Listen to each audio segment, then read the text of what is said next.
APEC, Asia Pacific economic cooperation, Asia प्रशांत आर्थिक सहयोग। मैं आप लोगों से कह रहा हूं ना कि इस तरह के जो संगठन है, जो संस्थान है, उनके बारे में एक सामान्य जानकारी अपने पास जरूर रखिएगा।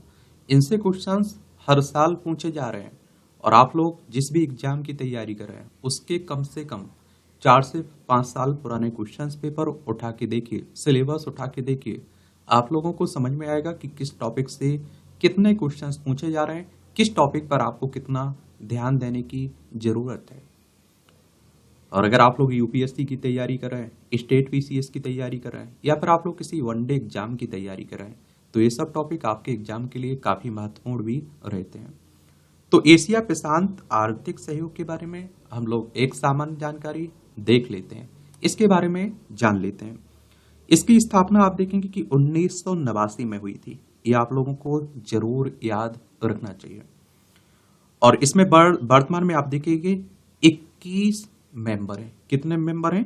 21 सदस्य हैं इसमें। और इसका हेडक्वार्टर आपको सिंगापुर में देखने को मिल जाएगा। देखिए हमारी प्यारी पृथ्वी है, इसमें आप देखिए हमारा प्यारा भारत है, और यहां आप लोगों को सिंगापुर देखने को मिल जाएगा। दिखा सिंगापुर?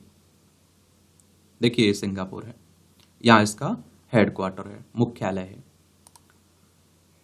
तो एपीईसी एशिया प्रशांत की बढ़ती परस्पर निर्भरता का लाभ उठाने के लिए वर्ष 1989 में स्थापित एक क्षेत्रीय आर्थिक मंच है।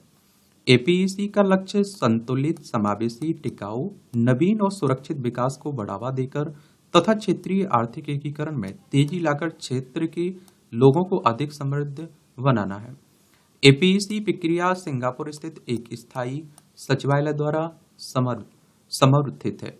और इसके सदस्यों में देखें तो ऑस्ट्रेलिया हो गया, ब्रुनेई, कनाडा, चिली, चीन, हांगकांग, इंडोनेशिया, जापान, दक्षिण Korea, Malaysia, Mexico, New Zealand, Papua New Guinea, Peru, Philippines, रूस, सिंगापुर, चीनी ताइपे, थाईलैंड, वियतनाम, संयुक्त राज्य अमेरिका।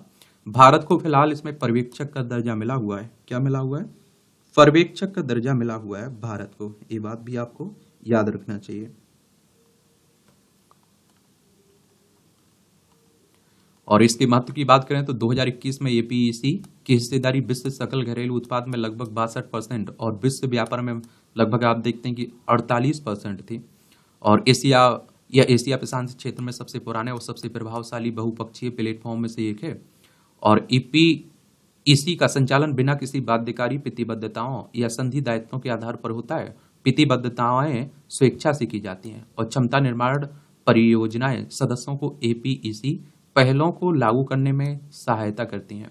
एपीईसी का मुख्य लक्ष्य आर्थिक विकास और समृद्धि का समर्थन करना, क्षेत्रीय आर्थिक एकीकरण को बढ़ाना, मानव सुरक्षा को मजबूत करना तथा जलवायु परिवर्तन, स्वास्थ्य एवं खाद्य सुरक्षा जैसी चुनौतियों का समाधान करना। भारत एपीईसी की बात करें तो भारत ने 1991 में एपीईसी में शामिल होना चाहता था। यह वही साल था जब भारतीय अर्थव्यवस्था में उदारीकरण लागू किया गया था और जिसने भारत के साथ अन्य देशों को व्यापार करने में सक्षम बनाया। कुछ एपीईसी सदस्यों ने भारत को इस समूह में शामिल करने का समर्थन किया, वहीं कुछ एपीईसी सदस्य इसके खिलाफ थे क्योंकि उन्हें लगा कि भारत में अभी भी बहुत सारे नियम और प्रतिबंध हैं और जिससे उनके लिए भारत के साथ व्यापार करना कठिन होगा। भारत ने एपीईसी में शामिल ना हो पाने का एक अन्य कारण यह था कि इस समूह ने 1997 में नए सदस्यों को शामिल ना करने का निर्णय लिया ताकि वर्तमान में सदस्यों के बीच मौजूदा सहयोग को बेहतर बनाने पर ध्यान केंद्रित किया जा सके। यह निर्णय 2012 तक ही जारी रहना था, लेकिन उसके बाद इसे नहीं बदला गया, इसलिए भारत अभी भी एपीईसी में शामिल नहीं हो चुका है। तो एपीईसी का सदस्य नहीं है भारत, ये जरूर आप लोग याद रखिएगा इसमें। तो इस तरह से आप देखेंगे ये कहानी है एशिया प्रशांत आर्थिक सहयोग की, एपीईसी की, और एशिया पैसिफिक इकोनॉमिक कोऑपरेशन इसका पूरा नाम है। कई बार तो इससे आप देखिए फुल फॉर्म पूछ लेता है, आपसे पूछ लेगा या कहेगा एपीईसी का फुल फॉर्म बता दीजिए, इसका मुख्यालय कहाँ है, इसमें कितने सदस्य हैं, इसकी स्थापना कब हुई थी, इसकी स्थापना का उद्देश्य क्या था, ये सब पॉइंट आप लोग नोट कर लिया करिएगा, अपने पास रख लिया करिएगा, ठीक है। और भी किसी संगठन के बारे में जानने की दिलचस्पी है तो उसका नाम आप लोग बता सकते हैं।